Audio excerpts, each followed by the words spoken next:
What's up everyone? Welcome to the channel. I am Gaurav Chauhan and you watching Chauhan E-Doubt Classes. Last video में हमने hypothesis के बारे में पढ़ा था कि हाइपोथेसिस होता क्या है। अगर आपने वीडियो नहीं देखी है तो डिस्क्रिप्शन में उसका लिंक है, वहां से आप चेकआउट कर सकते हैं। आज की वीडियो में हम बात करने वाले हैं types of hypothesis. Hypothesis is the explanation on the basis of limited evidence. It means, कहने का मतलब ये है कि जो हाइपोथेसिस होती है वो ऐसी रिसर्च होती है जो हम करते हैं। हाइपोथेसिस ऐसी सिचुएशन होती है जो हम रिसर्च करने से पहले एक्सप्लेनेशन करते हैं एक लिमिटेड एविडेंस के through. In other word, hypothesis उसे कहते हैं जो रिसर्च से पहले हम एक प्रिडिक्शन करते हैं कि ऐसा हो सकता है एक लैक ऑफ एविडेंस के थ्रू। हाइपोथेसिस दो वर्ड से मिलकर बना है, हाइपो और थीसिस। हाइपो का मतलब होता है प्री या बिफोर, और थीसिस का मतलब थ्योरी। मतलब कि जो थ्योरी से पहले हम प्रिडिक्शन करते हैं, थ्योरी बनाने से पहले जो प्रिडिक्शन होती है लैक ऑफ नॉलेज से और लिमिटेड एविडेंस से, उसे हम हाइपोथेसिस कहते हैं। ये था छोटा सा इंट्रोडक्शन हाइपोथेसिस का। आइए अब हम चलते हैं अपने नए टॉपिक की तरफ, जो कि है टाइप्स ऑफ हाइपोथेसिस। तो हमारे जो टाइप्स ऑफ हाइपोथेसिस होते हैं वो होते हैं 8। कौन कौन से होते हैं? पहला होता है simple hypothesis, complex hypothesis, third होता है नल हाइपोथेसिस, फोर्थ होता है ऑल्टरनेटिव हाइपोथेसिस, फिफ्थ होता है डायरेक्शनल हाइपोथेसिस, सिक्स्थ होता है नॉन डायरेक्शनल हाइपोथेसिस, सेवंथ होता है कैजुअल हाइपोथेसिस, और जो एट्थ होता है हमारा वो होता है स्टैटिकल हाइपोथेसिस। जो हमारा फर्स्ट टाइप होता है हाइपोथेसिस का वो होता है सिंपल हाइपोथेसिस। तो सिंपल हाइपोथेसिस में क्या होता है, इसमें एक वेरिएबल डिपेंडेंट होता है या फिर इंडिपेंडेंट होता है। इट मीन्स, एग्जाम्पल के तौर पे बता देता हूं, eating vegetable leads to weight loss. It means, इस स्टेटमेंट का मतलब ये है आप वेजिटेबल खाओगे आपका वेट रिड्यूस होगा। दूसरा हम एग्जांपल ले लेते हैं, smoking leads to cancer. It means, अगर आप स्मोकिंग करते हो तो आपको कैंसर हो जाएगा। यहाँ पे जो हमारा वेरिएबल होता है वो एक तरीके से इफेक्ट होता है, या तो वो नेगेटिव में जाएगा या पॉजिटिव में जाएगा। जो हमारा सेकंड हाइपोथेसिस होता है वो होता है complex hypothesis. It means, complex hypothesis में हमारे दो या दो से ज्यादा डिपेंडेंट वेरिएबल या इंडिपेंडेंट वेरिएबल इफेक्ट होते हैं। कैसे होते हैं, एग्जांपल के थ्रू समझते हैं। Eating more vegetable and fruits leads to glowing skin. It means, ज्यादा वेजिटेबल और फ्रूट खाने से हमारा वेट कम होता है और साथ में जो हमारी स्किन है वो ग्लो करेगी। तो यहां पे आप देखोगे तो जो हमारे दो वेरिएबल है डिपेंडेंट एंड इंडिपेंडेंट वो इफेक्ट होंगे। दूसरा एग्जांपल ले लेते हैं, smoking and drinking leads to cancer and liver disease. It means कि स्मोकिंग करने से और ड्रिंकिंग करने से वो कॉज होता है कैंसर का एंड लीवर डिजीज का। इट मीन्स कि यहाँ पे भी जो हमारे दो वेरिएबल है वो इफेक्ट हो रहे हैं।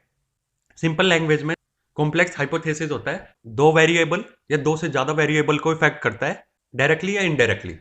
जो हमारा थर्ड हाइपोथेसिस होता है वो होता है नल हाइपोथेसिस। नल हाइपोथेसिस में क्या होता है, it shows no relationship between two variables. It means कि जो हमारा नल हाइपोथेसिस होता है उसमें कोई रिलेशन नहीं होता दो वेरिएबल के बीच में। जो हमारा नल हाइपोथेसिस होता है हम उसको डिनोट करते हैं H0 से। इसका क्या एग्जांपल होता है आइए देखते हैं। There is no relationship between student attendance and student result. इस स्टेटमेंट का मतलब ये है जो स्टूडेंट की अटेंडेंस है और जो स्टूडेंट का रिजल्ट है उसमें कोई रिलेशन नहीं होता। मान लीजिए किसी कारण से ये हमारा जो नल हाइपोथेसिस है ये रिजेक्ट हो जाता है। इसके लिए जो रिसर्चर है उन्होंने एक दूसरा हाइपोथेसिस बनाया है जो कि हमारा ऑल्टरनेटिव हाइपोथेसिस, जो कि हमारा फोर्थ हाइपोथेसिस होता है। जो हमारा ऑल्टरनेटिव हाइपोथेसिस होता है उसको हम डिनोट करते हैं H1 से। Alternative hypothesis shows connection between two or more variable। It means कि जो ऑल्टरनेटिव हाइपोथेसिस होता है वो रिलेशन बताता है टू और मोर वेरिएबल के बीच में। आइए एग्जांपल के थ्रू समझते हैं। There is relationship between student attendance and student result. ये स्टेटमेंट का मतलब ये है कि जो रिलेशनशिप है स्टूडेंट के अटेंडेंस एंड स्टूडेंट के रिजल्ट के बीच में वो डायरेक्ट है। इट मीन्स कि जो स्टूडेंट की अटेंडेंस है उससे इफेक्ट पड़ता है स्टूडेंट के रिजल्ट पे। जो हमारा फिफ्थ हाइपोथेसिस होता है वो होता है directional hypothesis. Directional hypothesis shows relationship between two or more variables directly. It means कहने का मतलब ये है कि जो डायरेक्शनल हाइपोथेसिस होता है वो डायरेक्ट रिलेशन बताता है और क्लियर रिलेशन बताता है दो या दो से ज्यादा वेरिएबल के बीच में। एग्जाम्पल के थ्रू समझते हैं। Student who participate in sports activities have a lower CGPA than those who do not participates. It means इस स्टेटमेंट का मतलब ये है कि जो बच्चे स्पोर्ट्स एक्टिविटीज में पार्ट लेते हैं स्कूल में, उनके कम मार्क्स आते हैं जो स्पोर्ट्स एक्टिविटी में पार्ट नहीं लेते। इट मीन्स जो डायरेक्शनल हाइपोथेसिस होती है वो डायरेक्ट रिलेशन बताती है ये दो वेरिएबल के बीच में। जो सिक्स्थ हमारी हाइपोथेसिस होता है वो होता है नॉन डायरेक्शनल हाइपोथेसिस।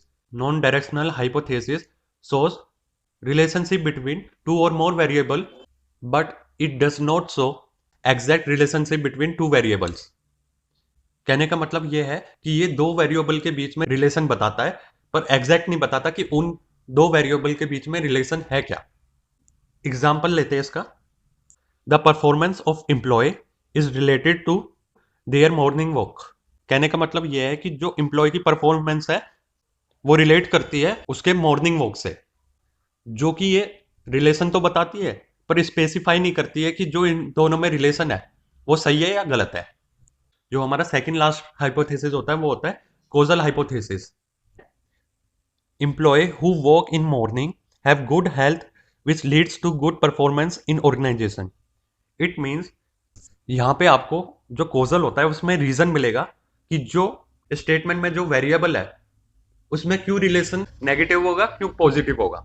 जैसे कि आपको यहाँ पे बताया गया है जो एम्प्लॉयर है वो सुबह मॉर्निंग वॉक लेते हैं, उससे उनकी हेल्थ अच्छी बनी रहती है जिसके कारण जो परफॉर्मेंस है ऑर्गेनाइजेशन में वो अच्छी देते हैं। जो हमारा एट्थ हाइपोथेसिस होता है वो होता है इंपेरिकल हाइपोथेसिस। इसमें क्या होता है, empirical hypothesis based on certain evidence. It means evidence पे काम करता है। Eating fast food leads to weight gain, ये हमारा एग्जाम्पल है। इसका मतलब ये है कि फास्ट फूड खाने से आपका जो वेट है वो बढ़ेगा। एंड जो लास्ट हाइपोथेसिस होता है वो होता है स्टैटिकल हाइपोथेसिस। स्टैटिकल हाइपोथेसिस क्या होता है, it is verified bye statistical tools and populations. कहने का मतलब ये है कि जो हमारे स्टैटिकल मेजरमेंट होती है, टूल्स और मेजरमेंट होती है, डाटा होता है, उसके थ्रू हम प्रिपेयर करते हैं, उसको बोलते हैं statistical hypothesis. For example the average monthly income of all families in the city is ₹30,000। It means कि जो एवरेज इनकम है वो है 30,000। आई होप आपके डाउट क्लियर हो गए होंगे कि टाइप्स ऑफ हाइपोथेसिस कितने टाइप्स के होते हैं। वो 9 टाइप्स के होते हैं। नेक्स्ट वीडियो में हम बात करने वाले जो कि इंपॉर्टेंट टॉपिक है जिसमें से अक्सर एग्जाम में पूछ लिया जाता है वो होता है null hypothesis and alternative hypothesis. अगर आपको वीडियो पसंद आई है तो प्लीज लाइक कीजिए, शेयर कीजिए, सब्सक्राइब कीजिए। सब्सक्राइब करने के बाद बेल आइकन को प्रेस कर देना ताकि आने वाली मेरी न्यू वीडियोस की नोटिफिकेशन आप तक पहुंच जाए।